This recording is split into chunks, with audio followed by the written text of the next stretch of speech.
comunicación, ya lo tengo en línea, un gran compañero como es Juan Valerdi, licenciado en Economía y magíster en Finanzas Públicas. Juan, querido, ¿cómo te va? Ezequiel Guasora te saluda. ¿Qué tal, Ezequiel? Buen día, un placer hablar con vos. Gracias, Juan, igualmente. Bueno, Juan, bastante complicados, ¿eh? Estamos en un año electoral, pero también en un año donde es muy difícil para muchos argentinos y argentinas llegar a fin de mes por esto que estaba diciendo recién, tema inflación, todo sube, remarcan, nadie controla. ¿Qué se puede hacer? ¿Cómo se sale de esto, Juan? Bueno, empezando por el final de lo que decías, nadie controla. Puede ser que algo controle, pero nadie sanciona. Sancionar no con un par de miles o un par de millones de pesos que no le mueven absolutamente el amperímetro a esos que se están apropiando del ingreso de los argentinos, sino sancionar en serio. Eso es lo que nos está ocurriendo, es decir, no están yendo el gobierno al choque con los más alevosos y abusivos formadores de precios, que no son en general la punta comercializadora del supermercado de proximidad o el chino y demás. Forma parte de grandes monopolios y oligopolios, claro, que el macrismo y la derecha, entre comillas, malcriaron jugando para ellos, porque el macrismo y la derecha no jugaban para el empresariado en general, porque a varios miles de pymes la dejaron por el camino. Jugaban para los monopolios y oligopolios más grandes y en especial para los financieros. Cosa que Pese, el presidente del Banco Central, no está haciendo muy distinto. Está cediendo a la extorsión de pagar deudas ficticias con el exterior, a los exportadores que no traen los dólares y no los sancionan con la penal cambiaria, como sí hizo el segundo mandato de Cristina, porque ahí faltaban los dólares y se los sancionaba. No sanciona mucho menos a los bancos que extorsionan para que vayan tasas de interés, que hoy la tasa efectiva del Banco Central para la montaña de plata que ponen los bancos ahí es del 160% anual, 97% nominal, pero como se renueva semanal, 160% anual. Todo eso obviamente le da la pauta a los grandes abusadores de la población de que viva la joda con el macrismo que jugaba para ellos, y viva la joda con este gobierno que lamentablemente está casi cerca, en este tema en particular que estamos hablando, de ser neutral, porque cuando vos no sancionás fuertemente a alguien que es abusivo y que tiene mucho más poder que la población, está jugando de neutral, y el Estado jugando de neutral en este caso es como si jugara a favor de los grandes monopolios, ¿no? Ahora, Juan, ¿cuánto tiene que ver el acuerdo espurio que firmó y que ejecutó Guzmán y que firmó Alberto Fernández con el Fondo Monetario Internacional a que hoy tengamos la inflación más alta desde hace muchísimos años? De manera directa tiene que ver con las tasas de interés que ya mencioné, porque el FMI lo obliga, entre comillas, al gobierno argentino, en la medida en que el gobierno argentino se deje obligar, a tener tasas de interés positivas. La tasa de interés positiva obviamente es descontándole la inflación, y no la inflación pasada, sino la inflación que se proyecta para adelante. Con lo cual es el cuento de la buena pipa, ¿entendés? Si vos decís que hubo una inflación del 8,4 en un mes y le pagás tasa de interés como si eso fuera para un año para adelante todo el tiempo así, lo que estás haciendo es ponerle un piso a la inflación con una tasa de interés delirante que hace que las pymes prácticamente sean inviables. Ni te cuento los créditos personales o la gente que lamentablemente tiene que refinanciar su saldo de tarjeta, que hoy debe estar pagando, según lo que me llegó en el último mail del Banco Nación, que es de los más benignos, 230% anual, el que refinancia la tarjeta, y es de los más benignos. Ni te quiero, y si quería sacar un anticipo de mi sueldo como docente universitario, que hace 25 años que cobro en el Banco Nación, también 233% anual. Y es el Banco Nación, que seguramente es uno de los que más baja tasa tiene. Entonces imagínate el resto, ¿no? Ah, pero es tremendo. Juan, ¿hay ganas, tiene ganas? ¿Cómo interpretás vos? ¿El gobierno tiene ganas de hacer algo por la inflación? El año pasado Alberto Fernández nos aseguraba al conjunto del pueblo que iba a librar una guerra contra la inflación. Llega Massa al Ministerio de Economía, llega con su equipo, con un Matías Tombolini en la Secretaría de Comercio Interior, y la guerra contra la inflación, no se tiene un tiro en la guerra contra la inflación. Mira, cuando se anunció la guerra contra la inflación y empezaron las primeras medidas, yo dije, bueno, resulta que la guerra contra la inflación que declaró el gobierno es una guerra de almohadas, cual niños en una... Pero por otro lado te tiran con todo. De este lado le tiran con la almohada. Y ahora, con Massa, con Tomolini y compañía, cambiaron la guerra de almohada de pluma por guerra de almohada de goma espuma. Es un poquito más dura, pero no mueve el amperímetro, no le hace mella a los grandes, incluso las últimas medidas del fin de semana pasado, que son más alimentadoras de la inflación que, porque por ejemplo subieron las tasas. Contanos un poquito eso, contanos un poquito, Juan, las últimas medidas que tomó Sergio Massa. ¿Qué te parecen? Me parece que no le mueven absolutamente un pelo a los grandes formadores de precios y de hecho mayo seguramente va a estar más cerca del 10 que del 8% la inflación general y la inflación de alimentos por arriba del 10. Porque no te olvides que la inflación de abril estaba con tarifas que todavía no habían pegado fuerte de la regulada de la electricidad, del gas y otras, e incluso con aumentos de combustible, tenemos ahora y demás, o sea que Massa entró diciendo el año que viene, en abril-mayo, quiero tener 3-4% de inflación, que por cierto era una expectativa moderada, porque en ese momento estábamos alrededor del 5-6, y ahora estamos entre el 8 y el 10. Eso, desde el punto de vista social, es catastrófico. Es catastrófico, porque sí. cada vez que va viendo esa inflación, hay un montón de gremios que no le impactan ni de casualidad, por ejemplo, el que estoy yo, el docente, ni hablar de los docentes universitarios, los docentes secundarios están casi de paro permanente ahora acá en la provincia de Buenos Aires y en todas las provincias porque no pueden acompañar esos valores de inflación. Entonces siguen perdiendo y se te va cayendo más gente a la pobreza y la indigencia y al mismo tiempo vas alimentando algunas variables económicas que después es muy difícil de tenerlas por las buenas. O sea que el panorama, estamos charlando con Juan Valerdi, el panorama de acá para adelante, Juan, es bastante tenebroso.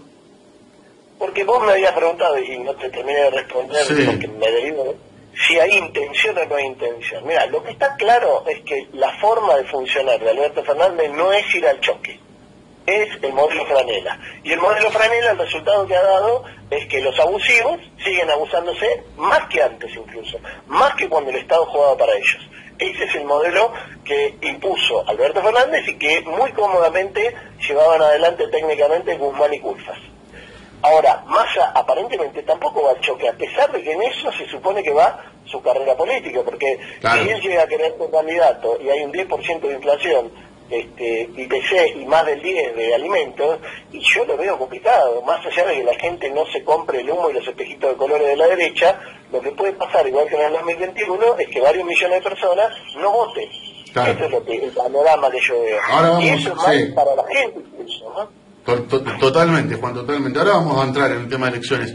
Otro tema que quería hablar con vos, Juan, es por qué llega un dólar ilegal, un dólar blue, a 4.80, 4.88, 4.86, y qué se debería hacer para que ese dólar blue, ese dólar ilegal, baje considerablemente. Desde el Estado, ¿no? ¿Qué debería hacer el Estado? En realidad el dólar blue ilegal, el Estado no tiene muchas cosas para hacer para que baje, como tampoco tendría muchas cosas para hacer para que baje la cocaína, por ejemplo. O sea, es un mercado ilegal, es un mercado en el que no puedes salir a vender cocaína y no puedes salir a vender dólares en las cuevas. No tiene sentido.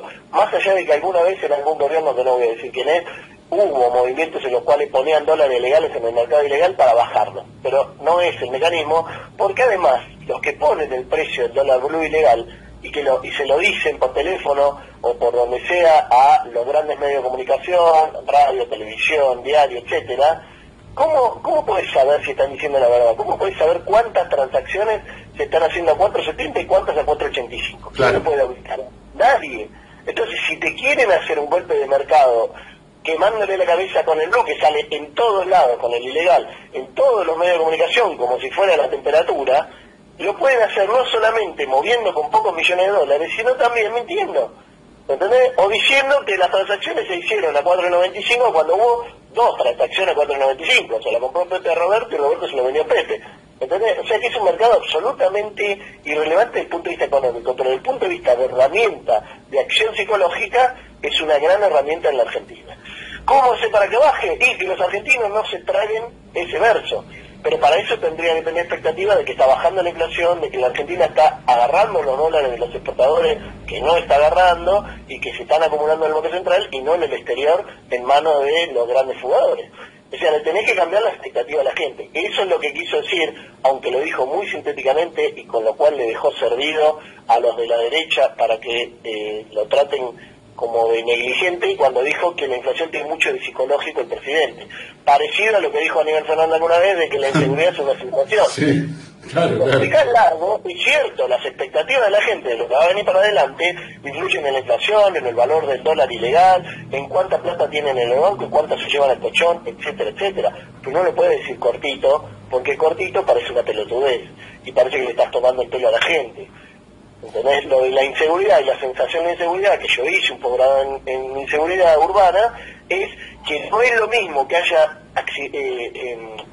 crimen en los horarios y lugares típicamente donde hay crimen, que haya crimen en un lugar y un horario que es inesperado.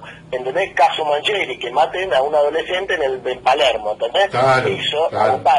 Eso es absolutamente inesperado y genera una sensación de inseguridad infinitamente más alta que las probabilidades de que te pase a vos.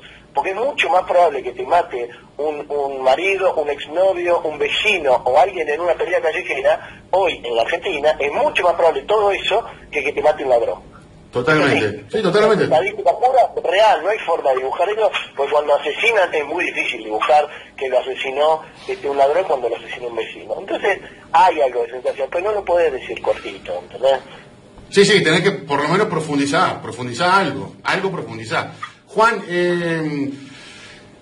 antes de ayer salió la Auditoría General de la Nación diciendo que la deuda con el Fondo Monetario que tomó el macrismo, con ese crédito stand-by, fue de 57.000 millones de dólares. ¿Quién tiene que pagar la deuda o cómo se debería pagar la deuda? ¿Hay que sentarse a discutir nuevamente el acuerdo con el Fondo Monetario Internacional? El Fondo Monetario Internacional dijo y aseguró en su momento que era totalmente ilegal porque se habían violado los propios estatutos del fondo. ¿Qué hacemos con el FMI? ¿Qué hacemos con la deuda, Juan? Lo primero que hay que tener en cuenta es que la deuda con el FMI no es una deuda de un banco que te prestó plata y que quiere ganar plata con lo que te prestó. El FMI es un organismo que creó Estados Unidos para imponer cosas geopolíticas que le sirven para su jugada geopolítica. Hoy Estados Unidos está reculando, está retrocediendo en el mundo, y el último lugar que va a entregar, y antes si es necesario lo prende fuego, es Latinoamérica. Entonces no es casual que el FMI haya entrado en la Argentina de nuevo de la mano de un tipo como Macri, con un valor que es absolutamente imposible pagar y decirle tómenselas como hizo Néstor con los 10.000 millones en el 2006-2007. Sí. Primer punto. Entonces no estamos hablando de guita, estamos hablando de poder y de geopolítica. El préstamo, cuando nos lo dieron, se sabía que era imposible que lo pagáramos en los plazos que habíamos en ese momento. Claro. 3 o 4 años, olvídate, absolutamente imposible. Cuando lo renegoció Guzmán, bastante autónomamente, por cierto, y no como dicen, bajo la supervisión de Cristina y de Alberto, ni en pedo, también lo que firmó era absolutamente imposible de pagar. 10 años. Pero además, como vos bien dijiste, la carta orgánica del FMI la pisotearon, le hicieron pis encima y todo, de ambos lados, cuando nos prestaron mucho más de lo que nos podían prestar.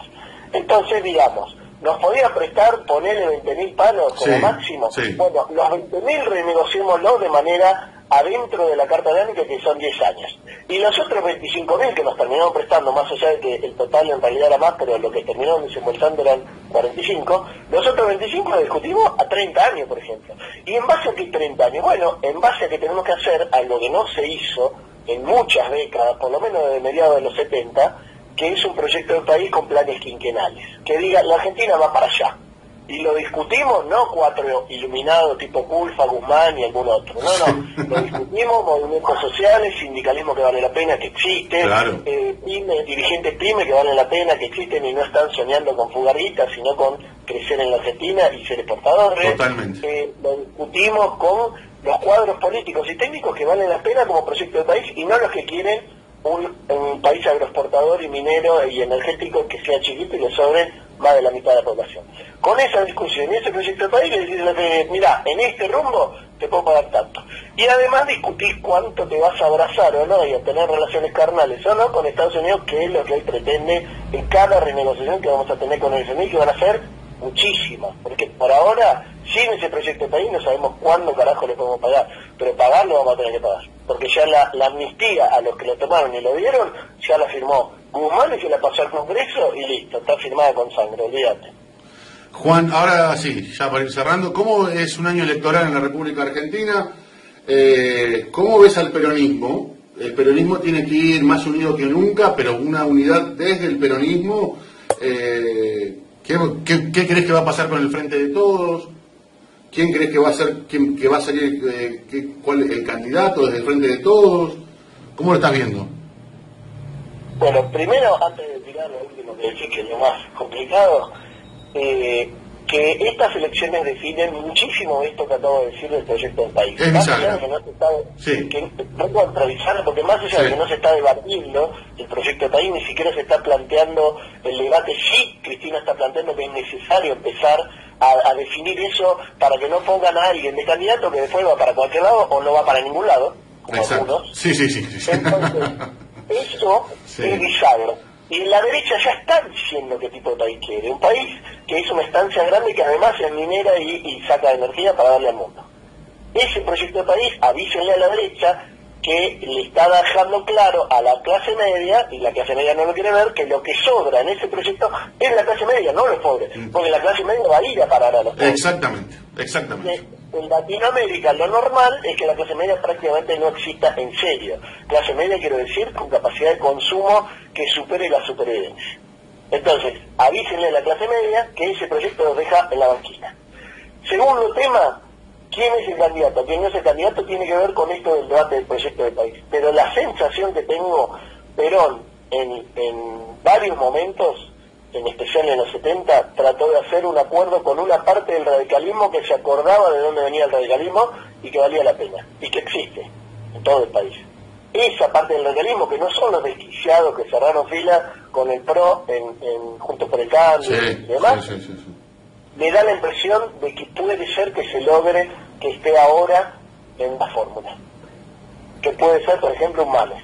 Y alguien del peronismo. Un peronismo unido, porque si te toca un randazo que te saca 5%, o alguno por el estilo, o un Massa que en su momento sacó 5%, estamos en problema. Porque esta elección, como siempre, se va a ganar por 2%, 3%, quién sabe. Pero para mí, Juan, ahí creo que, bueno, yo creo que si quiere jugar randazo, que juegue. Yo creo que tienen que jugar todos los que quieran jugar en las PASO. Pero después en las generales tiene que haber una gran unidad. Si no, es imposible. Estoy de acuerdo con vos. En las PASO es donde se tiene que definir, digamos, quién va en la lista del peronismo / alianzas con, o alianzas no porque es mala palabra, digamos, en el conjunto o en el frente. Un frente, sí. Que vaya a estas elecciones. Pero me parece que sería vital absorber una parte del radicalismo que no está dispuesto a ir con los radicales más desquiciados y ni hablar de con la derecha más desquiciada del PRO. Con una Pato Bullrich, con un... Bueno, Macri se supone que se bajó... No, Larreta, claro, Larreta. Sí. Este radicalismo me parece que todavía es salvable y todavía tiene conciencia de que le podría hacer mucho daño a la Argentina que vuelva la derecha más radicalizada y más delirante. Ni hablar de la opción de Milei, que yo no creo que entre en el balotaje, excepto que Juntos por el Cambio se divida tanto que entre Milei. Pero bueno... Sí, yo tampoco creo que se fragmente tanto Juntos por el Cambio, ¿eh? No lo veo. Pero bueno, Cristina el otro día habló de la tercera posición de Javier Milei, ¿viste? ¿Qué sé yo? El tipo supuestamente en las encuestas, a nivel nacional y para presidente, está bastante bien parado. Eso se contradice con lo que pasó en las elecciones de las 5 provincias donde hubo elecciones, donde Javier Milei ni figuró. Que todo el fenómeno Milei está inflado y en muchos casos mentido por los medios de comunicación, sobre todo en especial en el interior y demás, porque la capital federal y el conurbano es un mundo muy particular en ese sentido. Sí, es una creación de los medios, Juan, es una creación de los medios, sí. Claro, pero hace algunos años, si vos me hubieras dicho que Bolsonaro iba a sacar casi el 50% en la elección de Brasil, yo te decía, vos estás de pelo. Claro, tal cual. Sin embargo, ahí está. Y ese es otro invento de los medios y demás, pero obviamente tenía un recorrido mucho más largo que el de Milei, pero es un invento, ¿entendés? Un tipo que además hizo, estoy seguro, una cuchillada falsa para no abrir más la boca en la campaña, porque si no la perdía en la anterior, digamos. Sí. Entonces, que ganó, o sea, no nos olvidemos que ya ganó una elección, pero no estaba compitiendo con Lula, habían metido preso a Lula, etcétera. Pero digo, Milei también es capaz de inventar de acá en las elecciones algún tipo de cosa de ese estilo, porque está asesorado por lo mismo que lo asesoraron a Bolsonaro, que son ONGs, entre comillas, de Estados Unidos, que juegan en esta interna de la Argentina y que juegan en la interna de Estados Unidos. Que en Estados Unidos también hay desquiciados y hay gente que prefiere el orden de la mano del peronismo en la Argentina y no el orden de la mano de los palitos de abollar ideas, daría más falta, ¿no? Tal cual, tal cual. Juan Valerdi, muchísimas gracias por esta hermosa comunicación. Un abrazo grande, Ezequiel, hasta la próxima. Dale, fuerte abrazo. Muy bien, chicos, charlábamos con el licenciado en Economía y Magíster en Finanzas Públicas, Juan Valerdi. Tanda, y al regreso cerramos el programa con nuestro columnista de judiciales, Hernán Mirasoles. Tanda, dale. Radio Rebelde.